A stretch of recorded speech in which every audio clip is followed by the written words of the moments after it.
Welcome to the National Greenhouse and Energy Reporting training video series. This series is delivered by the Clean Energy Regulator and aims to help you report under the National Greenhouse and Energy Reporting Act 2007, also known as the NGER Act.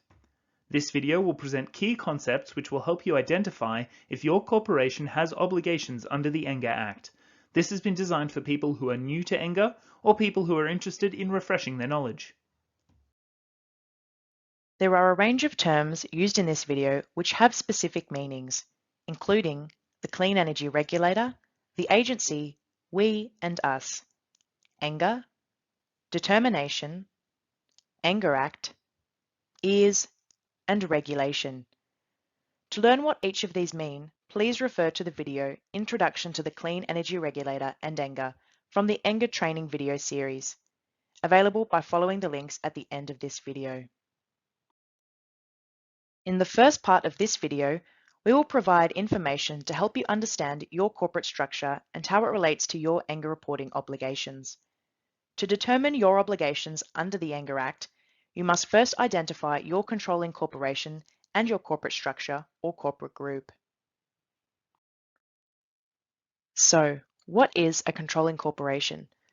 A controlling corporation is a constitutional corporation that does not have an Australian incorporated holding company. It is usually the corporation at the top of its corporate hierarchy in Australia and can be a non-operational holding company that does not handle day-to-day business. It can also be a foreign incorporated entity that operates directly in Australia. For example, where a foreign company has an Australian incorporated subsidiary that it conducts its business through in Australia. Your controlling corporation is the entity that will need to be registered under NGER if either of the NGER thresholds are met by its corporate group or a single member of its group. The NGER thresholds will be discussed later in this video. A controlling corporations group may consist of a controlling corporation only, or it may include subsidiaries, as defined in the Corporations Act of 2001. For the purposes of NGER, subsidiaries are called group members. In some cases, the only group member will be the controlling corporation itself. In other cases, controlling corporations will have many subsidiaries that will be group members for the purposes of the NGER Act. If the controlling corporation is a foreign company, its subsidiaries will not be group members unless they operate directly in Australia. This is because NGER reporting only covers activities within Australia and the Australian territories. A facility is an activity or a series of activities, including ancillary services, that involve the production of greenhouse gas emissions, the production of energy or the consumption of energy, and are listed in the NGER regulations. Facilities may form a single undertaking or enterprise and meet the requirements of the regulations or be declared by the agency under the NGER Act. The definition of a facility for the purposes of NGER is quite broad. The NGER scheme is intended to cover a number of varied and complex situations. It is designed to provide corporations with a degree of flexibility in applying the definition of a facility to their own specific circumstances. For example, a facility under the NGER Act might be a factory, as well as the transportation of goods outside the factory's boundaries, but still associated with the factory's activities. Other examples of facilities include electricity generators, primary production and manufacturing plants, mining, landfill and construction sites, retail outlets, air, rail, road and water transport, and electricity, gas or water supply. NGER facility guidelines are available on the Guides and Fact Sheets page of our website. A link will be provided at the end of this video. A controlling corporation or a group member has operational control over a facility if they have the greatest authority to introduce and implement operating policies, health and safety policies, and environmental policies for the facility.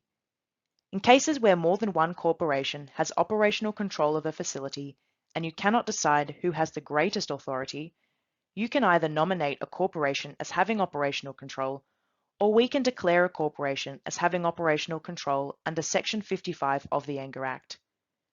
Operational control supplementary guidelines are also available on the Guides and Fact Sheets page of our website. A link will be provided at the end of this video.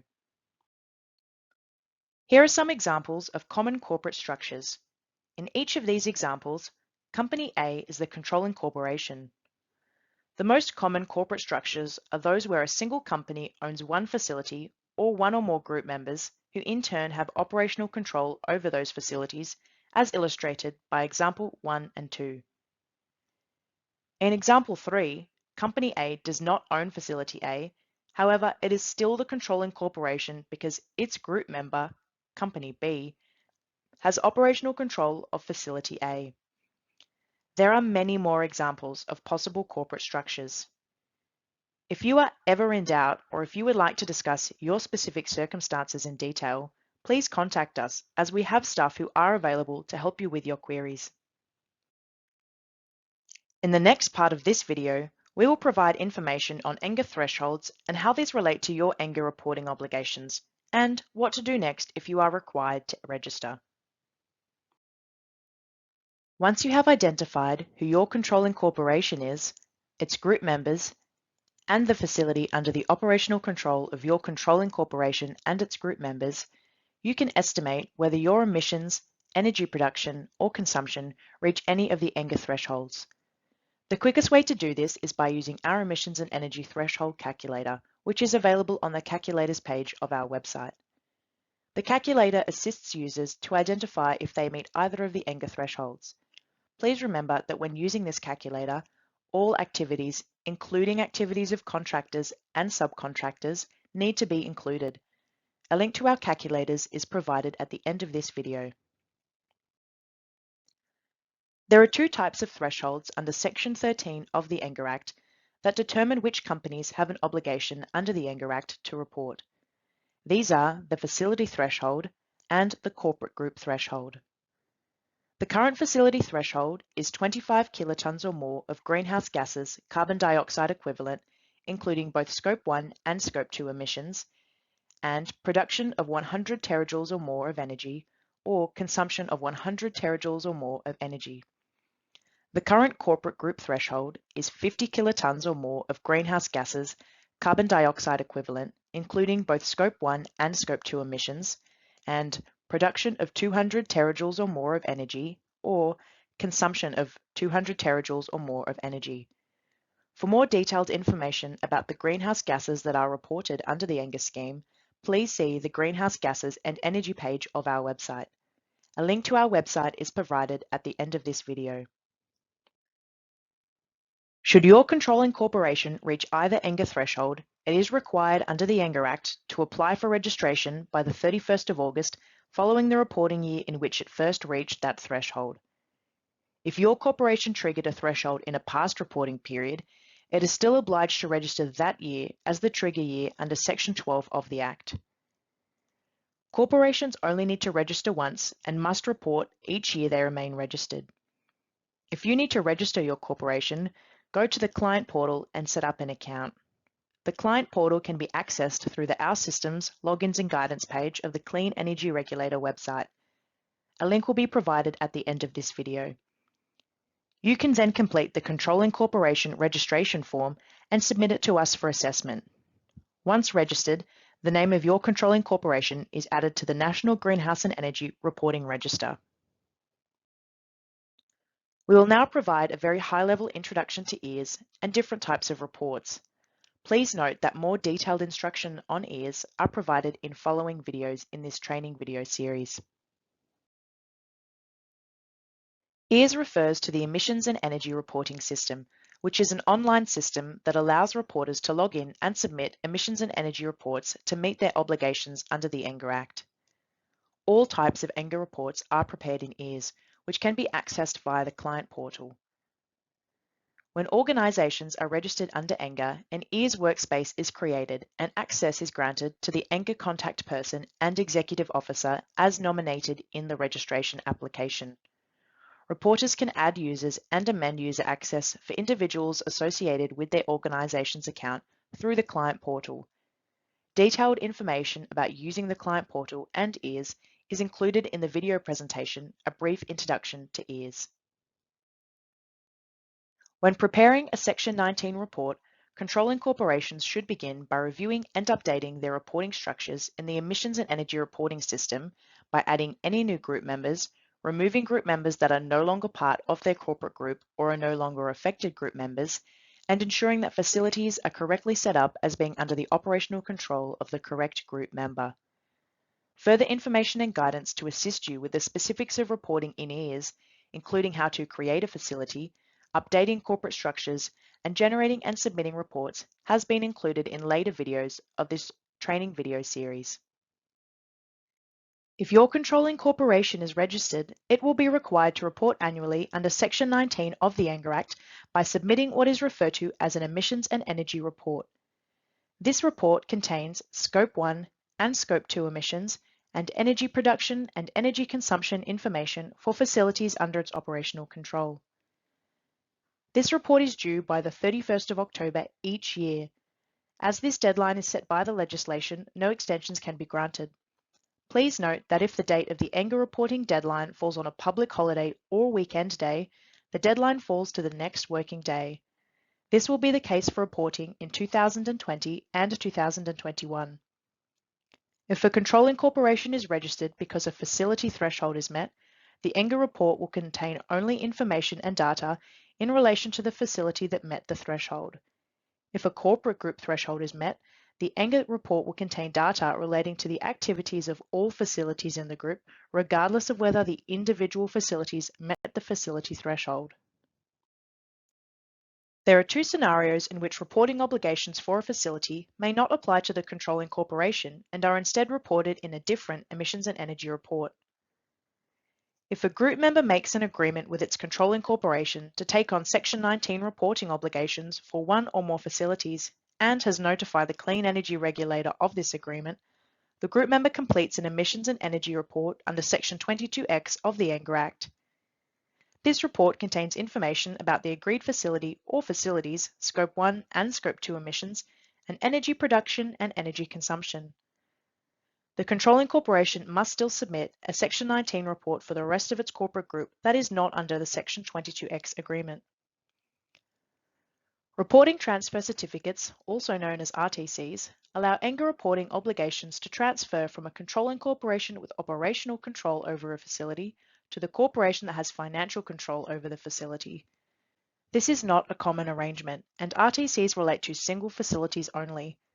This means if a corporation or group member wishes to take on reporting obligations for multiple facilities it has financial control for, the corporation will need to obtain an RTC for each individual facility. If an RTC is held by a group member, then a reporting transfer certificate emissions and energy report is submitted under Section 22G of the Act. There are specific criteria that must be met before an RTC may be issued.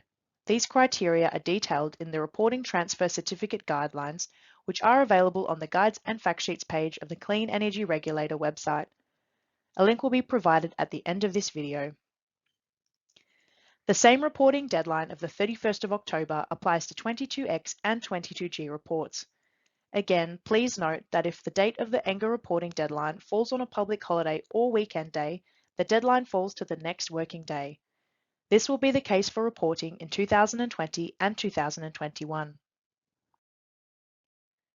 The last part of this video will address part year reporting, reporting below threshold, and deregistration.